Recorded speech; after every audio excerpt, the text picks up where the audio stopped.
review, I'm going to review the VIPARSPECTRA P1000 full spectrum LED grow light and what makes this grow light a top contender in its class.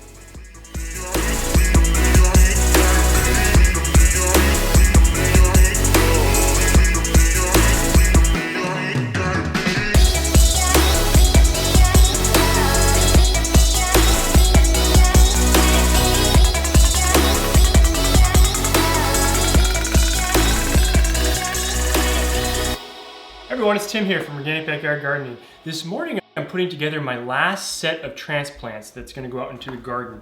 I've got some tomatoes, basil, chamomile, and I have a lot of companies that reach out to me looking for me to test their products. I decline a lot of times because I really only want to test products that I would actually use.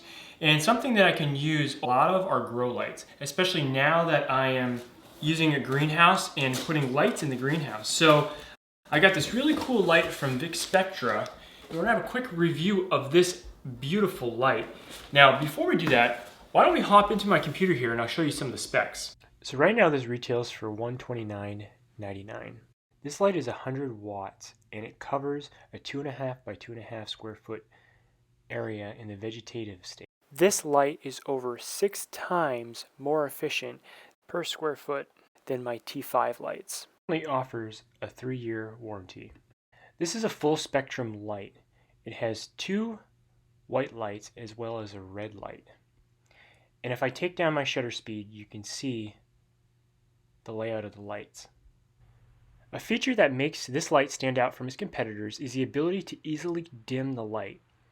Other models require you to pull off the driver, use a screwdriver to dim the light. At 12 inches, it has a really impressive PAR value.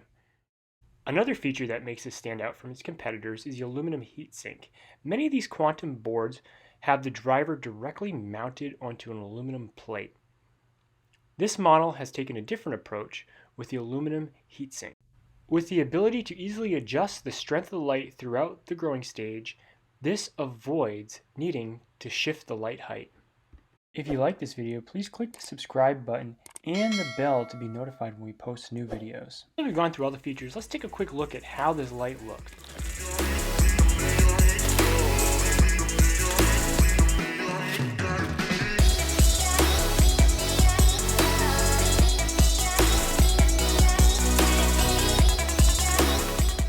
The LED board has a really nice rubbery coat feel.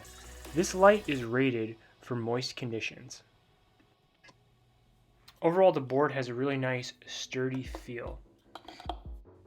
Here in the driver, we can see that the max output is 96 watts. The dimming function knob has a really nice, smooth feel to it. The manual is very clear and concise. The box came with the power adapter,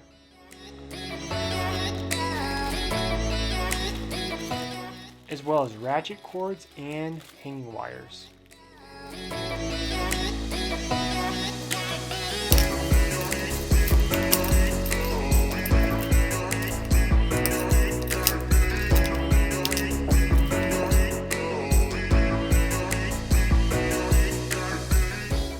And here's a quick compare with the SF1000. I mentioned before, the SF1000 doesn't have a heat sink, as well as you need to take the driver off in order to dim the light, as opposed to the dimmable knob. Super excited to start using this light in the grow room, and I'm sure I'm going to have great results. Given all the features and the price point, I think this light is a terrific buy.